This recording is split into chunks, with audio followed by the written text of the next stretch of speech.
He's appeared on NBC Nightly News, has authored 9 books, and has been a respected political analyst for years. But what really lights up Dr. Gary Rose is being a professor here at Sacred Heart University, where he's taught political science for 28 years. What brought you to Sacred Heart as a professor? I was teaching full-time at Southwest Missouri State University in Springfield, Missouri, which is now known as, the school is now known as Missouri State. In the political science newsletter, there was an opening for a position in American politics here at Sacred Heart University. I was unfamiliar with the school, even though I was from Connecticut. I had heard of it, but I didn't know much about it. So I applied, came and interviewed, and they offered me the position. And it was good to come back home because both of us are from Connecticut.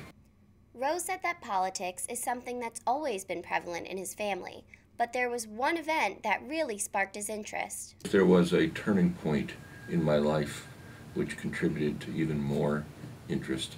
It was going to see John Kennedy campaign for the presidency in 1960, and I went to a major rally in New Haven to watch him speak when he was running for president. Rose has authored several books to date, but his latest book received national recognition.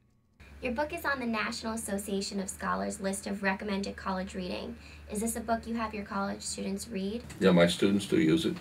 It's going well. You know, I've taught constitutional law for many years, and I've used other case books, but I really felt that I could do a better job than the books that I was using. Back in November, Rose appeared on NBC Nightly News, where he shared his political knowledge on the Connecticut race for Senate.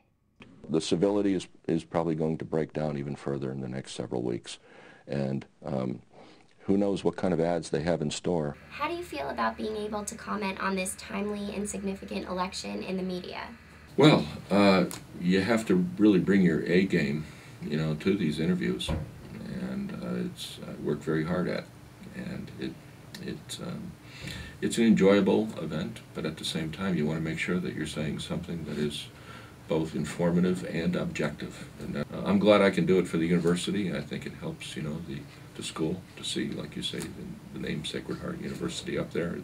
I think it's a good thing. So I just hope that I'm doing it well, and I plan to you know, accommodate them as much as possible. Do you find it difficult to remain objective when teaching about or commenting on politics? I do not have a political agenda when I appear in front of my students, and you know, I'm there to really teach students how to think, but not what to think. So I am not there to push any type of political view, and I certainly hope that nobody interprets it that way. Thank you, Dr. Rose, for being here with us, and I'm Teresa O'Shea for The Pulse.